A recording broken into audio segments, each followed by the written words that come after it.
3월 7일 화요일 새벽 예배를 하나님께 드리겠습니다. 오늘 우리에게 주신 하나님의 말씀 마태복음 18장 1절에서 5절의 말씀입니다.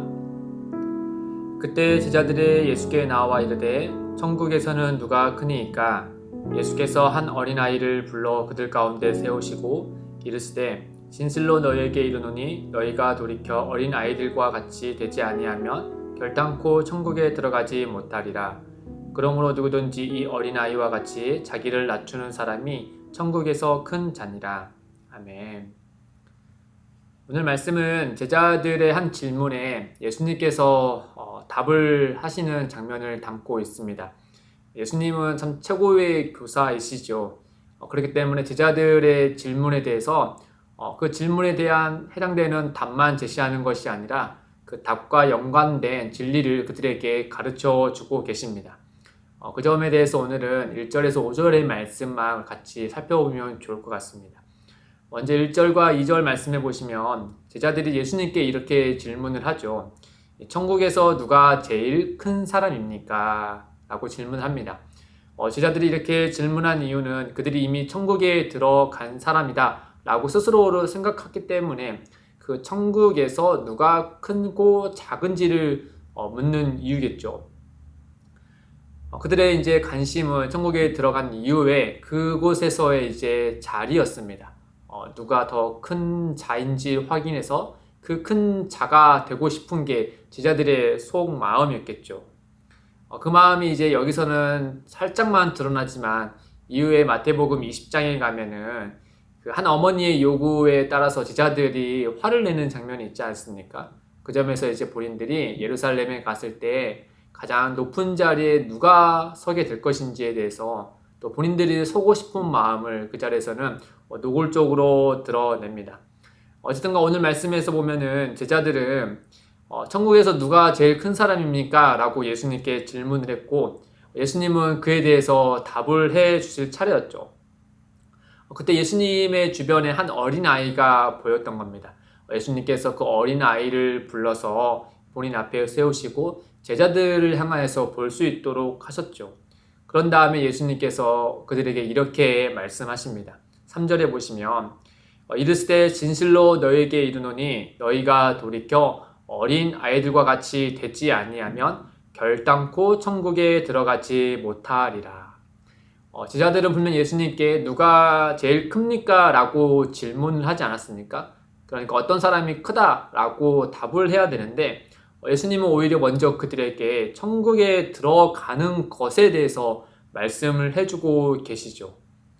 그런 다음에 그들의 질문에 4절에서 그들이 원하는 답을 해주지 않습니까? 4절에 보시면 그러므로 누구든지 이 어린아이와 같이 자기를 낮추는 사람이 천국에서 큰 자니라.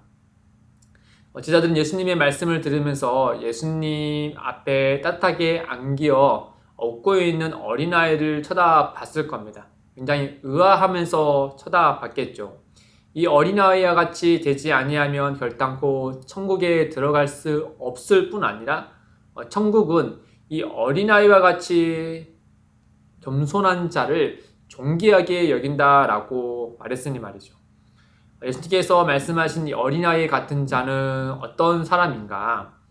단지 남들보다 자기 자신을 낮추는 그런 겸손한 자를 뜻하는 것일까? 오늘 우리 말씀을 통하여서 예수님께서 진정 어린아이와 같은 자를 말씀하신 이유에 대해서 잠시 살펴보고 또 우리도 그 어린아이 같은 예수님이 기뻐하신 자리에 있기를 소망하는 마음으로 말씀을 한번 들여다봤으면 좋겠습니다. 먼저 예수님이 말씀하시는 겸손은 눈에 보이는 이런 자세와 행동을 뜻하기보다는 오히려 눈에 보이지 않지만 이 마음의 겸손한 것을 뜻하고 있습니다. 마태복음 10장 16절에 보면은 이 비둘기같이 순결함을 가지라라고 말씀하지 않았습니까? 그러니까 예수님이 말씀하시는 이 스스로 낮추는 자, 겸손한다는 뜻은 이 순수함과 연관되어 있는 말입니다. 이를 어린아이와 같이 연결하여서 우리가 한번 상상해 보면은 어린아이들은 순수함으로 부모님을 의지하고 또 따르면서 사는 존재들이죠. 어린아이들이 부모에 대해서 어떤 특정한 이익을 바라면서 부모를 의지하고 부모를 따르는 일은 없지 않습니까? 아이들은 그야말로 순수한 마음으로 당연히 부모님이기 때문에 부모님께 어떤 대가를 바라는 마음으로 따르는 것이 아니라 부모님을 사랑하는 마음으로 순수하게 따르는 이들이 바로 어린 아이들이지 않습니까? 그렇게 순수하게 부모님을 믿고 따르는 이 어린아이와 같은 그 모습을 예수님은 스스로 낮추는 자, 겸손한 자라고 어린아이의 특징을 들어서 제자들에게 말씀하고 있는 것이죠. 예수님은 제자들에게 부모를 순수하게 따르는 아이들의 겸손에 비춰서 이 현재 제자들의 속내가 어떠한 것인지를 짚어주고 있습니다. 제자들이 예수님을 따르는 목적이 불순하게 될 수 있다는 점을 말씀해 주고 있는 것이죠. 물론 그들이 처음부터 이러한 목적으로 예수님을 따랐다고는 할 수는 없을 겁니다. 적어도 예루살렘에 점점점 가까워질수록 그들이 처음에 예수님을 따랐던 그 순수함은 사라지고 그들이 오늘 표현과 같이 어떤 큰 자리에 대한 야망이 점점점 그 순수한 자리를 비켜세우고 그 자리를 차지하고 있다는 사실을 예수님이 짚어주신 것이죠. 그런 점에서 예수님은 제자들의 질문에 바로 답을 하기에 앞서서 그 점을 지적하여서 너희가 어린아이와 같이 되지 아니하며 천국에 들어갈 수 없다라는 일종의 충격요법으로 그들이 다시금 그 순수함을 되찾을 수 있도록 말씀하고 있는 것입니다. 이렇듯 예수님은 제자들에게 천국에 들어가는 자는 어린아이처럼 순수하게 예수님을 구주로 믿는 자들이다 라고 그들에게 다시금 일깨워 주시는 것이죠. 그러면서 이 말씀 후에 제자들의 질문에 이제 답을 해주지 않습니까? 4절에 보시면 천국에서 누가 큰 사람인가? 라는 그 제자들의 질문에 예수님은 이렇게 답변하고 있습니다.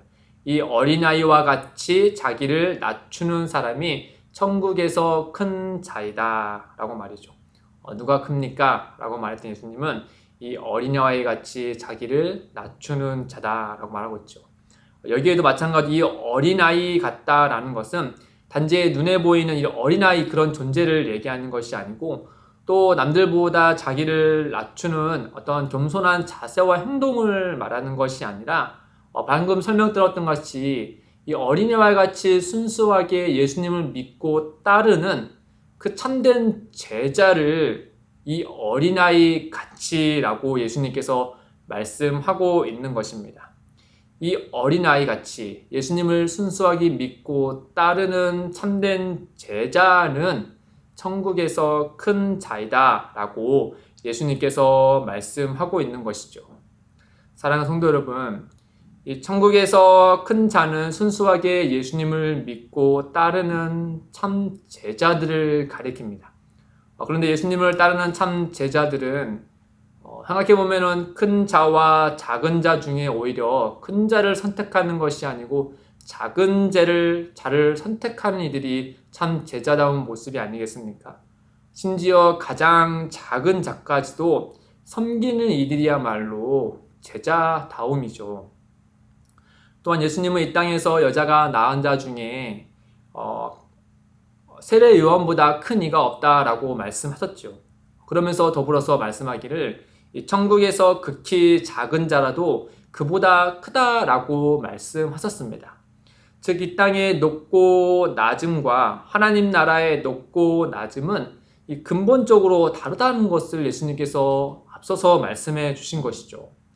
따라서 우리는 이 땅의 사람들이 만든 질서로 천국을 바라볼 것이 아니라 예수님의 말씀과 그가 행하신 삶을 기준으로 즉 하늘의 질서로 우리가 살아가는 땅을 바라봐야 하는 것입니다. 사랑하는 성도 여러분, 이 하늘의 삶을 이 땅 위에서 우리의 삶으로 들여와서 그 예수님이 가신 그 길을 따르는 참된 제자의 삶을 사시기를 오늘 하루 그 은혜를 누리시기를 주님의 이름으로 축복드립니다. 함께 기도하겠습니다. 하나님 아버지, 우리 모두가 어린아이 같이 예수님을 순수하게 믿고 따르는 참 제자로 살아가기를 원합니다. 무한 경쟁과 양육강식의 세상의 질서가 내 삶을 주도하려고 할지라도 주님, 제 삶을 주관하여 주시사 끝까지 하늘의 삶을 살아가도록 인도하여 주옵소서. 연약한 우리를 도와주시옵소서. 특별히 사랑하는 우리 다음 세대 친구들에게 은혜를 더하여 주시사 하늘의 질서를 따르게 하옵소서. 감사하며 예수님의 이름으로 기도드립니다. 아멘. 오늘도 두 가지의 기도 제목을 두고 기도하겠습니다. 첫째, 예수님이 말씀하신 어린아이와 같이 참 제자가 되게 하셔서 하늘의 삶을 이 땅 위에 아름답게 드러내게 하소서. 둘째, 기쁨이 되는 교회가 세상의 질서가 아닌 하늘의 질서를 따름으로 예수 그리스도의 이름이 높여지는 공동체가 되게 하소서. 이를 위해 함께 기도하며 나아가겠습니다.